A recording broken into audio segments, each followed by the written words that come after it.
Welcome to the Growing in Love for Life podcast, where it's all about saving and strengthening your marriage and creating the relationship you really deserve and want to have. And now, from growinginloveforlife.com, relationship and marriage coach and best-selling author, your host, Liam Naden.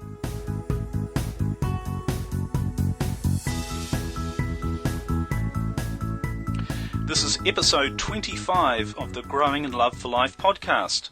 Hi everyone, it's Liam Naden here, and welcome to this episode. I'm really excited to be back and sharing what I hope is more great information with you about how you can really not only save your marriage, but turn it into a fantastic marriage. And this is actually a really special episode, and I'm really excited this time because it's actually the first time where I have a special guest on the show.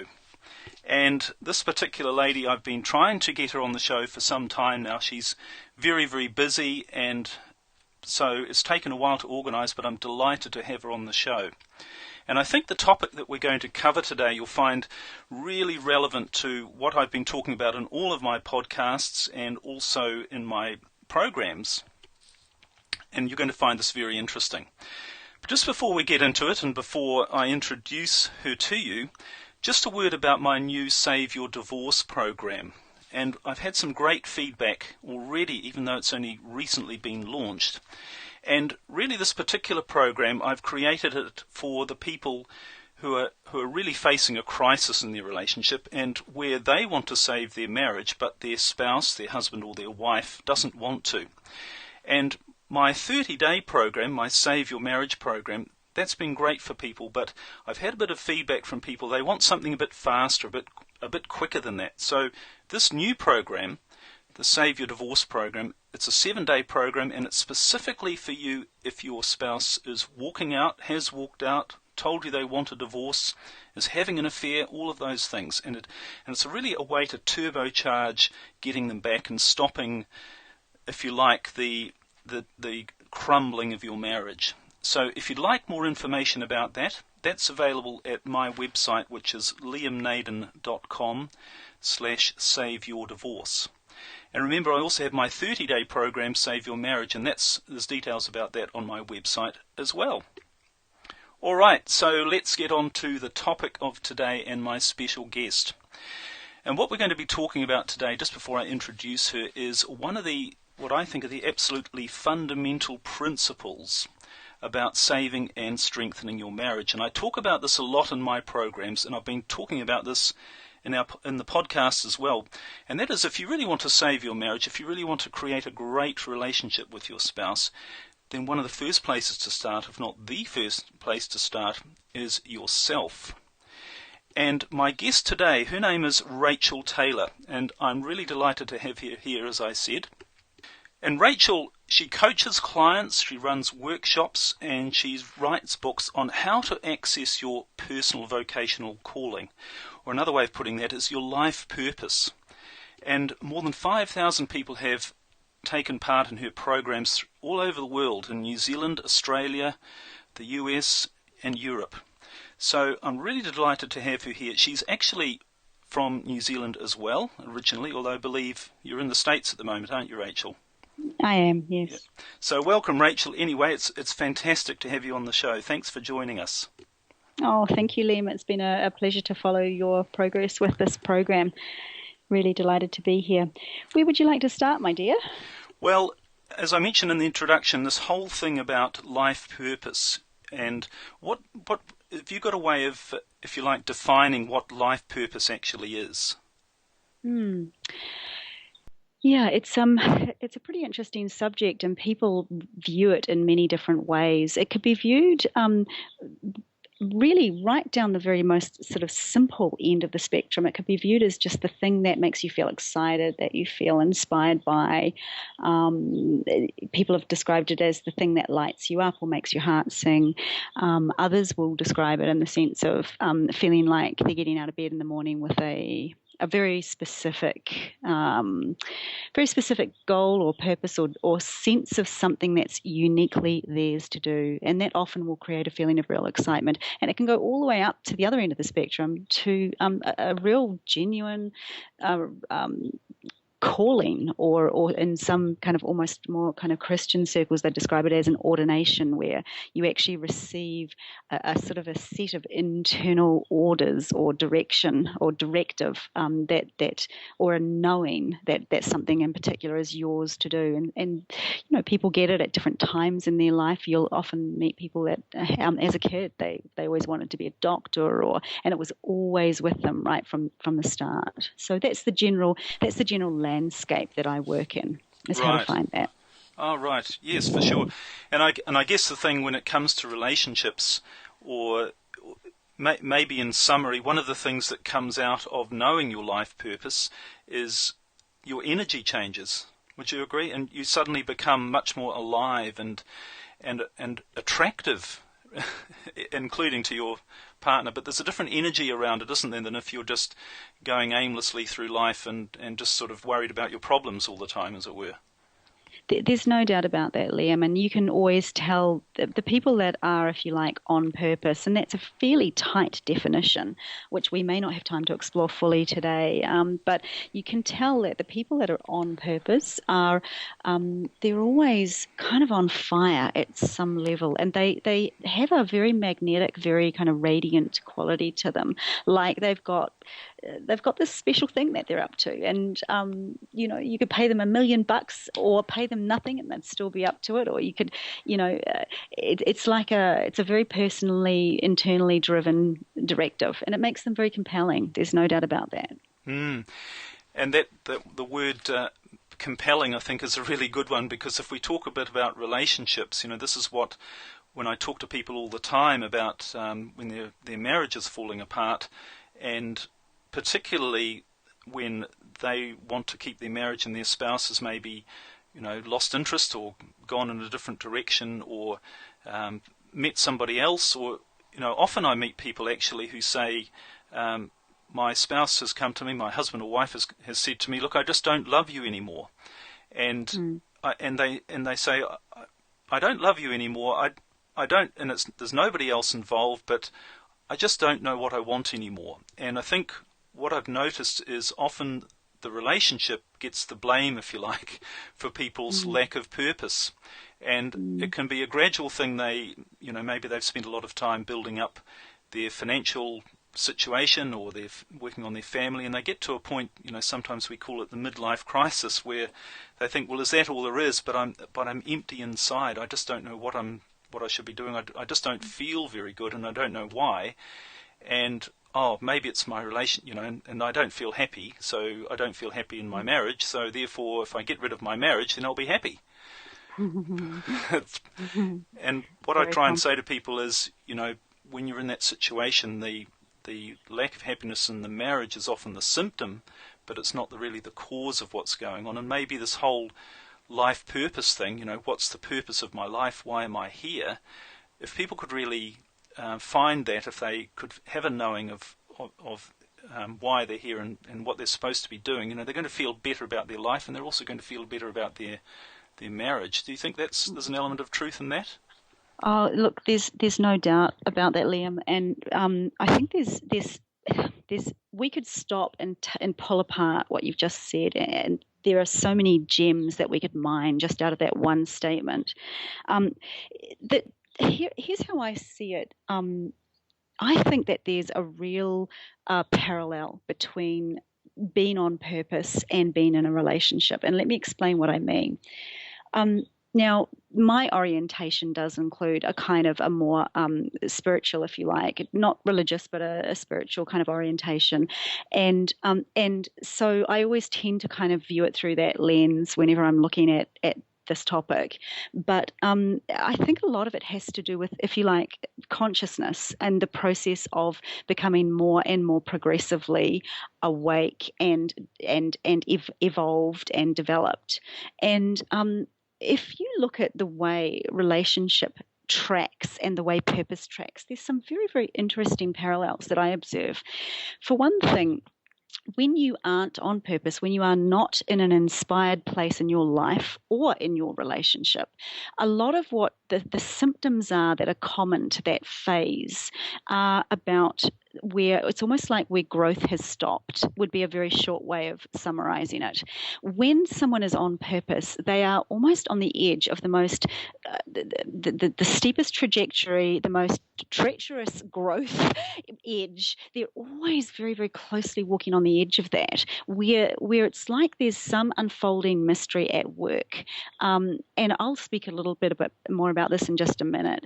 But you'll notice that in relationships, where lives and careers and businesses and love relationships go stale, I believe very strongly that it's because that evolutionary edge has stopped. I think what compels us into love relationships and into new businesses or new careers or new purposes, and I've been a business coach for about 15 years or more. I've coached hundreds of entrepreneurial ventures. They all start out the same way. There's a tremendous reservoir or like ignition of this raw passion that gets channeled into their new venture.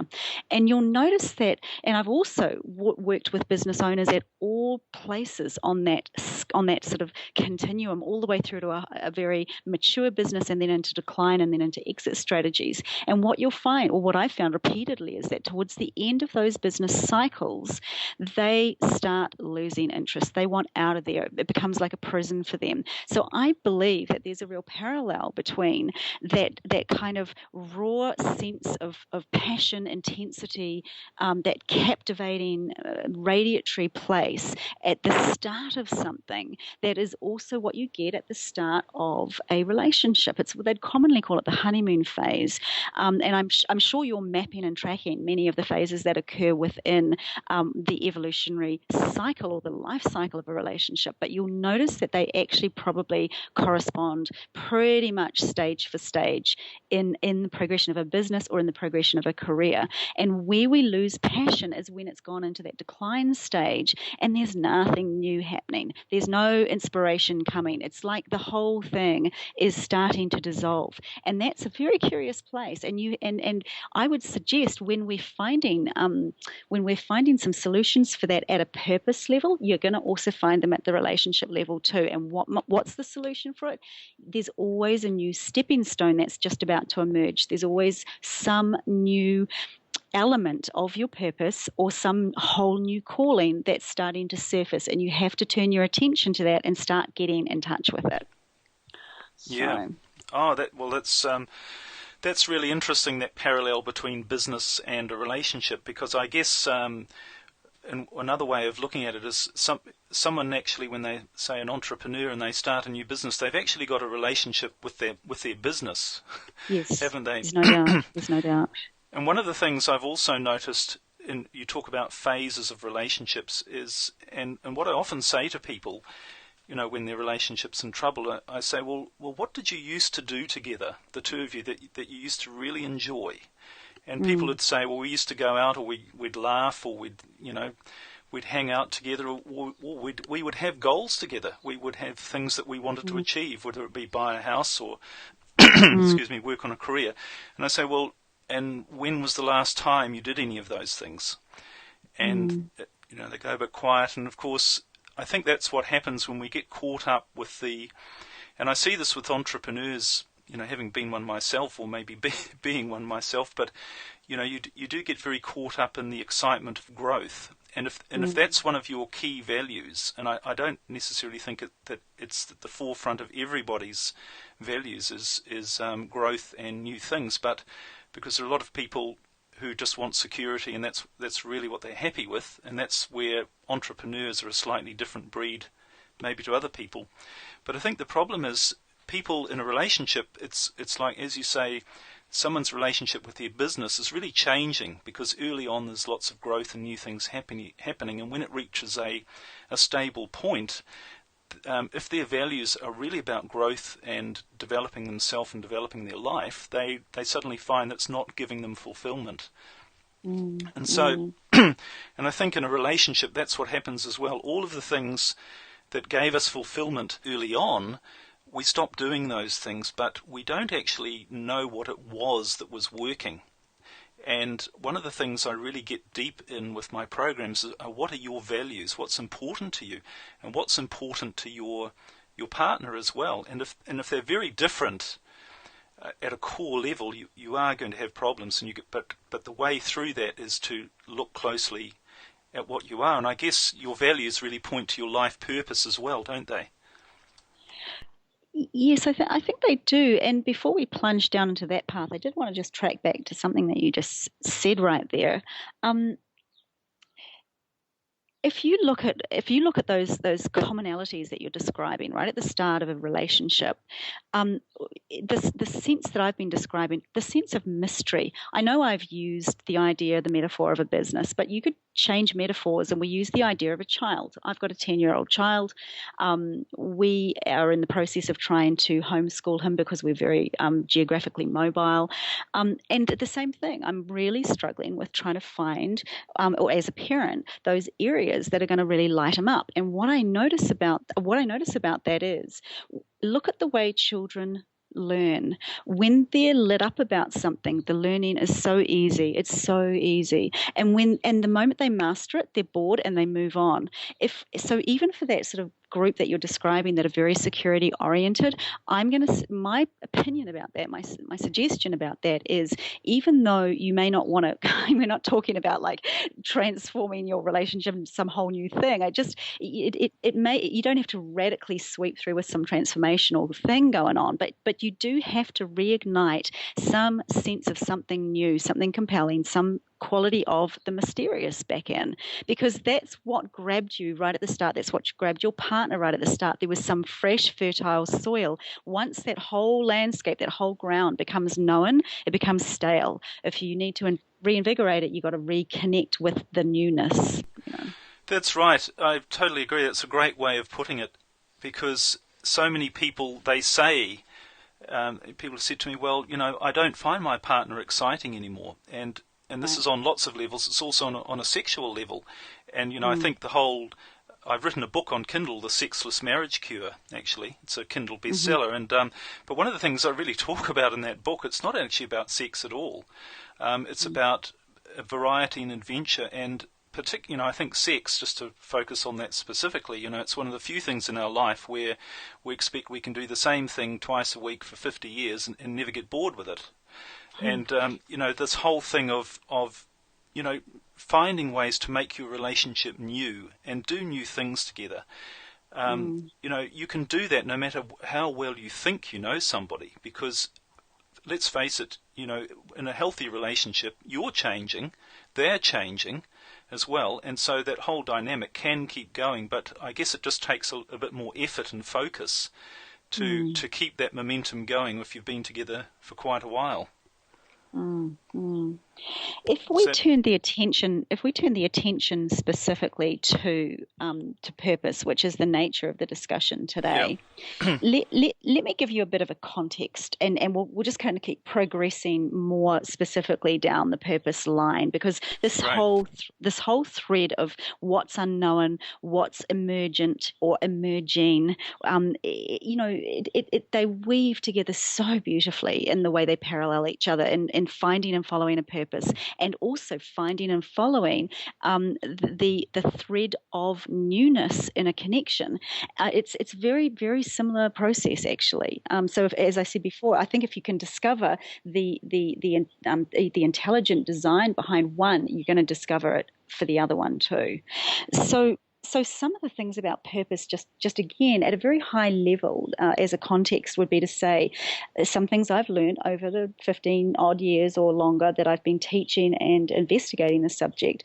There's some things about it that's worth saying. One of them is that it's ever changing. I used to think once we find our purpose, that would be it, set for life. I now understand statistically, people are, let me see if I can remember these accurately, they're changing careers up to 7 times in a lifetime, and they're doing, I think they've had something like 15 job changes before they're 29. There's actually definite stats that are out there now. I hope I'm not quoting them incorrectly, but the point is that there's a rapid change process that goes on. It is a morphic phenomenon. It is not a static phenomenon. And what that morphosis kind of centers around is the fact that we master we master the current level of the game. Each level that we're at, we master it so quickly that it then starts kind of losing its appeal at some level, and then a new edge. I just describe them as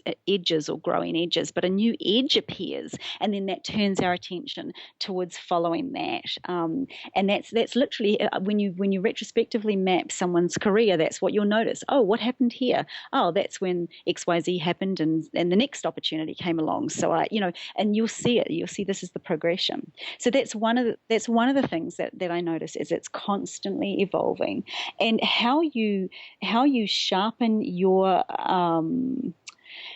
awareness to be able to follow that thread is very, very important. It's like a map. You have to learn how to read it. It's if you could imagine the old, I use the analogy of the old sort of medieval tapestries. All of the colours, when you're right up close to the tapestry, it's very difficult to read, but you stand back far enough.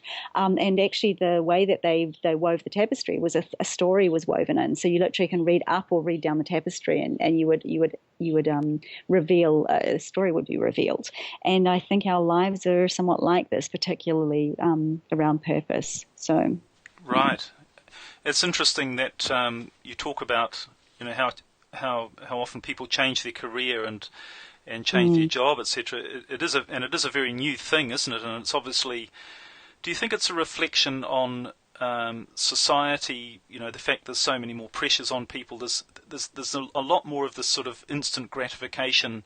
You'll be happier if you get this, and then you get that, and you'll be happier when you get that. So, one way of looking at it is perhaps people are looking for something.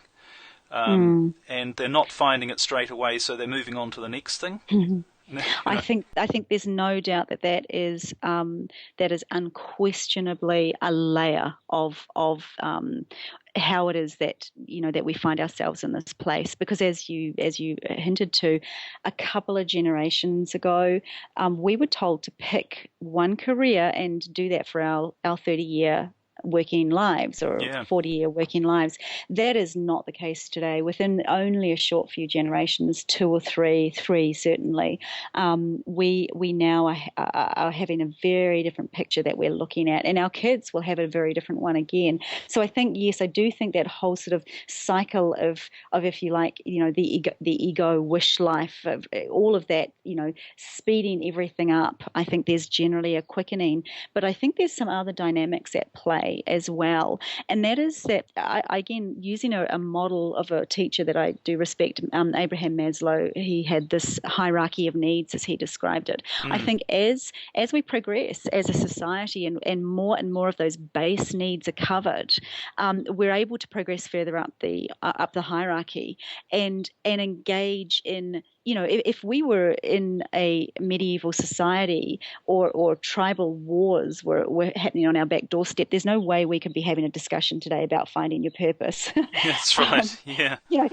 We'd be dead before we were 30 anyway. That's right. So counts at me out anyway. That's right. Well, me too. And, so it's a very different scenario. As we are evolving as a species, I believe a lot of these faculties are starting to open to us that only mere generations ago just were not available. So we are in unprecedented territory. There's no doubt about that in my mind.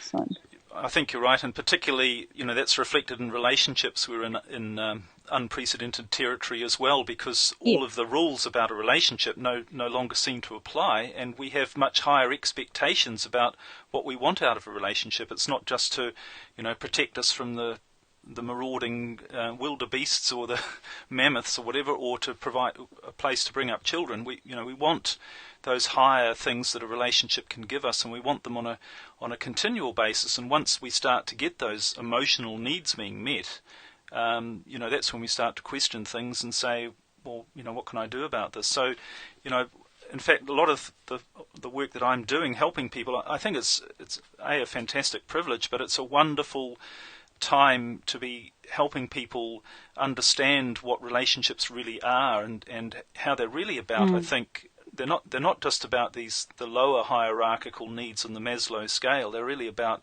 how can I use it as a vehicle to become more of myself, to understand myself more. And I really believe that is the purpose of a relationship, is to it's a vehicle where you can become more of yourself, not somewhere where you have to compromise and somehow, give in and shut down areas of yourself. And if you can create that environment where, your growth is paramount, and it's a safe place for you to do that, I think that's the ultimate for a relationship. I think what you've just centered on right there is absolutely critical.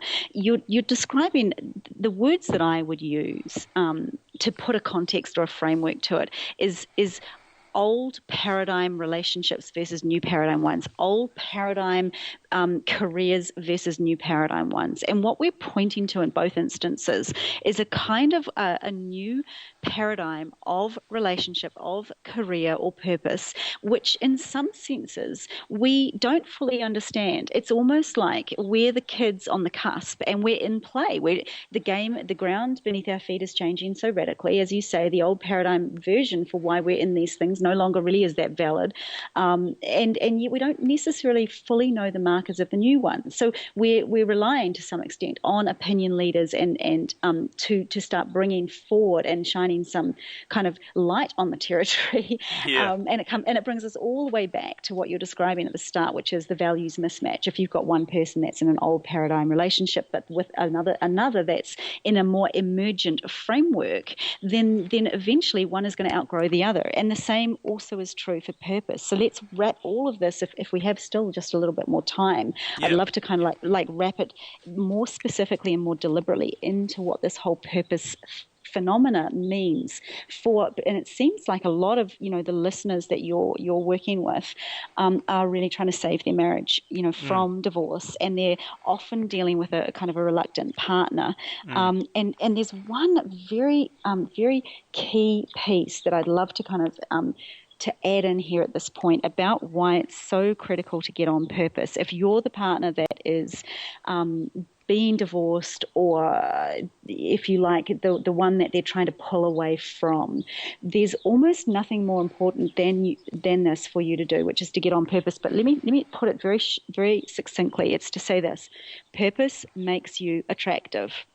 Now, let me give you a context here. I'm going to use a distinction that is not my own. It's from another wonderful luminary called Harville Hendricks, and you may have even read his book, Getting the Love You Want. He described what was called the isolator-fuser dynamic. Now, let me explain what that is, and let me explain why this is important, or how this relates to being on purpose.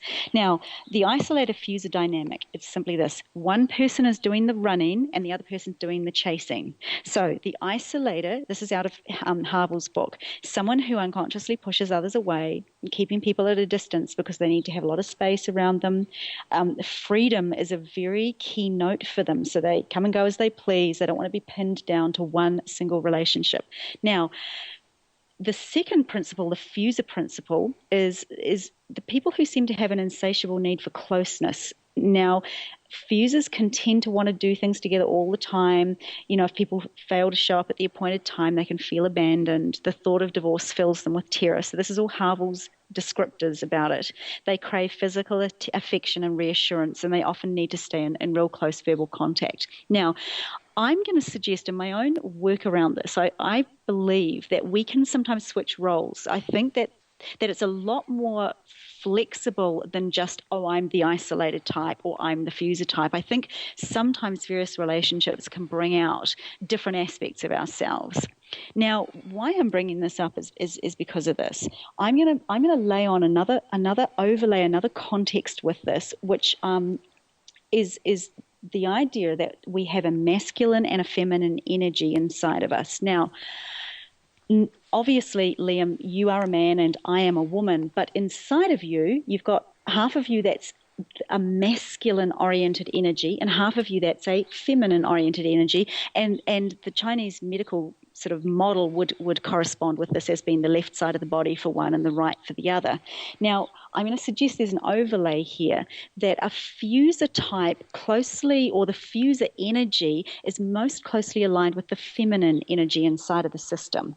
And the isolator aspect is most closely aligned with the masculine energy inside of the system. Now, so all of us have both. All of us have both. And they have two very different drivers. The feminine energy, the core principle behind the feminine energy is love. And the feminine will remain largely unfulfilled until it comes to know itself as love. The masculine principle in the system, inside of ourselves internally, all of us, the primary energy behind it is purpose. It is on purpose. It is singularly seeking purpose, or a purpose outside of itself, a purpose greater than itself. And it will remain unfulfilled unless it gets ignited by that purpose. Now, let's go a little bit deeper and talk about how specifically it works when you've got a fuser, someone that's playing the fuser role, and they're trying to work with their kind of divorce-hungry or divorce-intent partner who's playing the isolator role. Now, here is the key for the fuser that's a little bit more oriented in the love or the heart space or the feminine, and they've got this isolator partner who's out in the world, and their attention is either on another partner, or it's on their career, or it's on their business, on anything but them, right? Now, because you just notice the dynamic, it's very, very psychologically very dense and very interesting. Now, here's the key distinction for the fuser type. They need to get on purpose. Now, in most cases, part of what makes the isolator so attractive is that their attention is not on the fuser. As I said, their attention is out on their thing. Whatever their thing is, they're very, very focused on it, their purpose there. It's like there's a part of them that's carved off and unavailable. And this is precisely actually what the fuser needs to be doing. It's literally like the antidote. And so for them to start getting connected with their own sense of purpose is going to do a number of things. If you recognize yourself in that fuser role where you're the one that's doing the chasing and your partner's the one that's doing the running, and you know that their attention is not on you or family affairs much of the time, they've got something they're compellingly up to, even if that happens at the moment to be another person, which would, is traumatically heartbreaking as that is. You know that their attention is going elsewhere. So here is your key, and here's the reasons why you need to be starting to get on purpose. Here they are. So here we go. Focusing on your purpose is going to help increase your male energy internally. Let me be more specific about that. It has a strengthening impact that's going to go on. Your sense of self is going to get strengthened. These are three key things: your sense of self, your sense of personal autonomy. In other words, you'll be being less and less reliant on your isolator partner who's trying to pull away from you. And the third thing is you're going to get much more of a sense of backbone, whereas formerly you might have felt like a real wreck around them, or like at the effect of their of the way they're treating you. You're going to start developing a sense of backbone where you're able to stand alone. That's the first really compelling reason to get connected with your purpose and get onto purpose. The second is that being on purpose increases, we talked about this before, your passion, the level of passion that you're experiencing in your system. Your passion, it's going to increase the level of inspiration and the level of positivity. These are all very, very important things because they are what make you very dynamic. In other words, your personal magnetism is going to go right up. And your isolated partner is going to notice that shift. It's as simple as that. And here's the third and final piece, which is really critical. The fuser, your energy, the fuser's energy and attention, by moving away from the isolator, because let's be straight here, the isolator, the partner you've been working with, has effectively been a purpose surrogate. You've been putting all your attention onto what are they doing, what's he up to now, what's she up to now.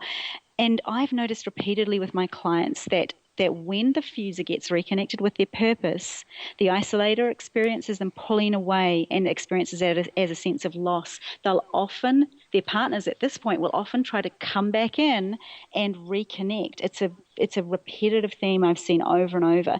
And often what can happen at this point is that the diffuser is so engaged and so compellingly activated by what they're up to and the level of passion they're starting to feel in their life that they sometimes can feel like they've outgrown them, and often the interest dies down. So that's kind of like the nutshell of the landscape as to why it's so critical for your listeners to get on to purpose. Wow, well, that's really well put. Unfortunately, we're going to run out of time, and we could probably talk about this in so much more detail and more depth. But interestingly enough, that's very much what I cover in this new program in particular, but in both of the programs, that your focus of power is yourself, and when you make yourself stronger and you're not so reliant, you're not the chaser, but you're more reliant, then the inevitable result is that they start to chase you. But you've got to take away, as you say, that dependence, and you've got to bring back, your own purpose, your own passion, and it not being, related specifically to the spouse that you're actually chasing. But we could go on all day, and it's absolutely fantastic having you here, Rachel. I can see we're going to have to get you back because there's so much here about your purpose as an individual and and how that relates to the purpose why you're even in your marriage or why you're in your relationship, and I guess you need to answer those sort of questions for yourself when you're in a relationship, so that you can build all that power back into yourself that's going to make it healthy and strong. And as I say, and I think today, Liam, what we've uncovered is the critical reason behind why you must reconnect with your purpose. We haven't had time to go into how you do that, so that might be something we can look at coming up. So. That would be great. I do cover it in the new program, or both programs, some strategies on how to do that as well. So if people are listening who really want to look at my new program, the Save Your Doors program, I think you'll find some value there. But hey, Rachel, it's been great having you on the call. Good to hear another Kiwi accent. Now, if people want to find out more from you and all your work on purpose, and where can they get hold of you? Do you have a website or somewhere they can get hold of you? Yeah, I'm going to give them two things. I am going to give you my personal email, and I do this judiciously. If you'd like to, I'm not very active at the moment with clients. I've got a couple of books I'm trying to get written. But if you do have a compelling question you'd like to ask me, you are welcome to be considered in sending me an email. So it's Rachel, Rachel, at breakfree, breakfree.co.nz, if that's co.nz for New Zealand. Also, I have a website, rachelmaytaylor.com, and that's the website for the whole purpose blueprinting process, and that is RACHEL MAE, like Mae West, Taylor, TAYLOR.com. Great. So okay. That's brilliant. Well, it's been fantastic having you on the show. Thank you so much again for taking the time out to join us for this. I hope people got some real value out of this. There's a lot here to think about. And as I say, everybody, you've got Rachel's contact details if you'd like to get in touch with her. And of course, you're also very welcome to get in touch with me and check out what I'm doing on my website, which is liamnaden.com.